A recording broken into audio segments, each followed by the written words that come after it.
हाँ भाई, तो ये बताओ, विजडम टूथ को विजडम टूथ क्यों कहते हैं?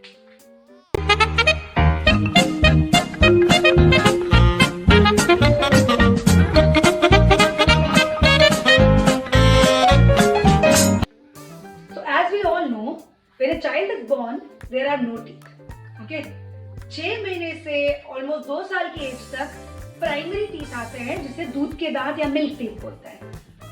6 years की एज से the milk teeth start falling. One by one, the milk teeth fall and all the primary teeth are converted to secondary or the permanent teeth, जो कि हमारे पक्के दांत बोलते हैं जिसको, जो फाइनल टीथ होते हैं. तो 6 साल से 12 साल की उम्र तक हमारे सारे पक्के दांत आ जाते हैं, एक्सेप्ट हमारा विजडम टूथ, जिसे हम अक्कल की जाल भी बोलते हैं. हमारे अकल से, हमारी इंटेलिजेंस से, हमारे विजडम से उसका दूर दूर तक कोई लेना देना नहीं. फिर भी we call it the wisdom tooth because usually it erupts in the mouth between 22 to 24 years of age. Usually हमारी इंटेलिजेंस, हमारी कहते हैं सयाने हो गए. सयाने कब होता है इंसान? जब वो वोट देने की एज का हो जाता है, जब वो 18 प्लस हो जाता है.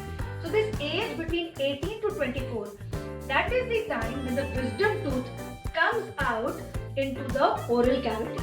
Okay? तो 24 साल तक जिस विजडम टूथ को निकलना है वो निकल जाता है.